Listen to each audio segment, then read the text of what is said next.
What were your thoughts on the game last night? Bananas lose, Firefighters pull it off after being the last seed. Like, what are your thoughts on that?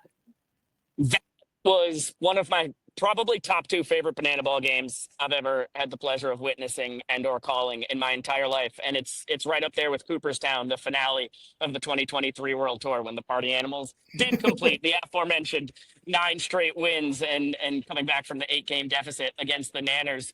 Because in 2023 in Cooperstown, it's win or go home. You know, the whole tour was on the line, and it was similar in that it ended up being a 2-1 finish. Party Animals won the second inning. They won the third inning. They were up 2-0 a while. Dan Oberst hit a walk-off homer late, but it's when you have a game that is that tight the whole way, and we were scoreless through 4 last night, and then you have the unsung heroes. You got Ron Franklin Jr. and Caden Green holding down the 8 and the 9 hole after Donnie looked.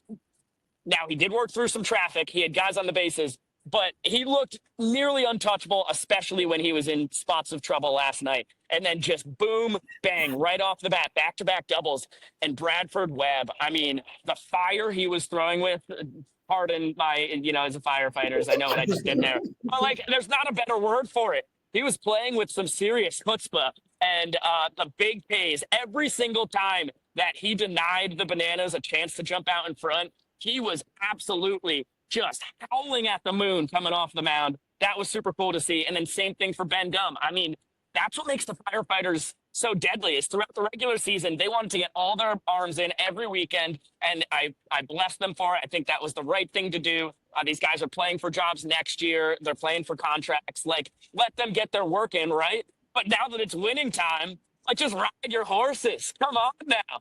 And Bradford threw 6 innings shutty. Ben Gum gets 9 outs for the price of 10. The only guy to reach against him was a trick play missed when Ron just tried to add a little too much spice when he really didn't need to, but loved that he was trying to add an extra flair on the tip drill.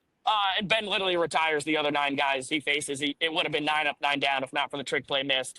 Tremendous. And then the reaction from the Firefighters getting that upset and knowing that at worst, they have guaranteed themselves showdowns with a chance to go to the championship. And if they can do that again, if Austin Temple's red hot tomorrow night, and they can get Dum's going to be ready again. He didn't even throw 40 pitches. And then you still have Johnny Hummel, who's been darn near unhittable and has been a real problem for the Bananas once they get into showdowns. Nanners are in a tricky spot, and I'm all here for it because it's just so good for the sport.